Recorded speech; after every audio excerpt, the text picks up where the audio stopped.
8 জুলাই 4 দিনের চীন সফরে গেছেন প্রধানমন্ত্রী শেখ হাসিনা। 9 জুলাই চীনের প্রধানমন্ত্রীর সঙ্গে বাংলাদেশের প্রধানমন্ত্রী আনুষ্ঠানিক বৈঠক অনুষ্ঠিত হওয়ার কথা রয়েছে। এবারে চীন সফর নানা কারণে অত্যন্ত গুরুত্বপূর্ণ। বাংলাদেশের অর্থনৈতিক অগ্রগতির ধারাকে অব্যাহত রাখা এবং নতুন নতুন বিনিয়োগ ও বাণিজ্য প্রসারের জন্য চীনের এই সফরকে অত্যন্ত গুরুত্বপূর্ণ হিসেবে বিবেচনা করা হচ্ছে। এই চীন সফর নিয়ে সরকারের ভিতর সাত রব দেখা যাচ্ছে। তবে আওয়ামী লীগ সরকারের পক্ষে বিপক্ষে বিভিন্ন সত্যি চীন সফর নিয়ে সতর্ক পর্যবেক্ষণ করছেন।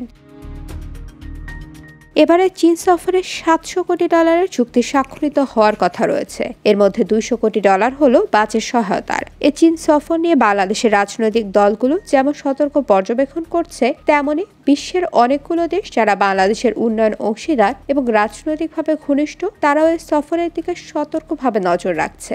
পর্যন্ত যদি রাজনৈতিকভাবে চীন আওয়ামী লীগের সঙ্গে ঘনিষ্ঠ হয়ে যায়, তাহলে বিএনপির সামনে আর কোনো আন্তর্জাতিক বন্ধু থাকবে না। এরকম একটি বাস্তবতায় বিএনপি দেখতে চায় যে প্রধানমন্ত্রী শেখ হাসিনা চীন সফরে রাজনৈতিক সক্ষমতা কতদূর পর্যন্ত করায়।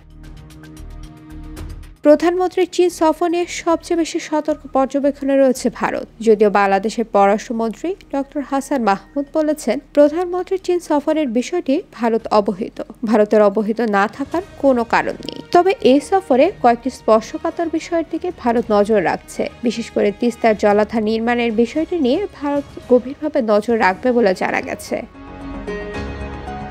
বিভিন্ন সূত্র বলছে $700 কোটি উন্নয়ন সহযোগিতা চুক্তি স্বাক্ষর হবে। এই চুক্তিগুলোর মধ্যে ভারতের স্বার্থ ক্ষুণ্ণকারী কোনো চুক্তি আছে কিনা সে বিষয়টির দিকেও নজর রাখছে ভারত। তবে সরকারের ঘনিষ্ঠ একাধিক ব্যক্তি বলেছে, বাংলাদেশ প্রতিবেশীদের স্বার্থ ক্ষুণ্ণ করে এমন কোনো চুক্তি কারোর সাথেই করবে না। তবে এই সফরের শেষ পর্যন্ত কি কি বিষয় দুই সরকারের সমঝোতা হয় সেদিকে নজর রাখছে সংশ্লিষ্ট সকলে। চীন সফর নিয়ে আগ্রহ রয়েছে যুক্তরাষ্ট্রেরও। সাম্প্রতিক সময়ে যুক্তরাষ্ট্র বাংলাদেশের সঙ্গে অতীত সম্পর্ক পুনরুদ্ধারের চেষ্টা করছে, আর সে চেষ্টার অংশ হিসেবে বাংলাদেশের নির্বাচনকে তারা ত্রুটিমুক্ত বলেও মেনে নিয়েছে। বাংলাদেশ থেকে তাদের রাষ্ট্রদূতকে সরিয়ে নিয়েছে, নতুন রাষ্ট্রদূতকে নিয়োগ দিয়েছে। এরকম বাস্তবতায় চীন সফরে গিয়ে কি হয় সে ব্যাপারে যুক্তরাষ্ট্রের কড়া নজর রয়েছে, কারণ এ অঞ্চল যুক্তরাষ্ট্রের প্রায় হাতছাড়া হওয়ার জোগাড় হয়েছে। আর এ কারণে এখন বাংলাদেশ চীন বলয়ে প্রবেশ করে কিনা সেটির জন্য গভীর আগ্রহে পর্যবেক্ষণ করছে যুক্তরাষ্ট্র। IBTV USA News Desk।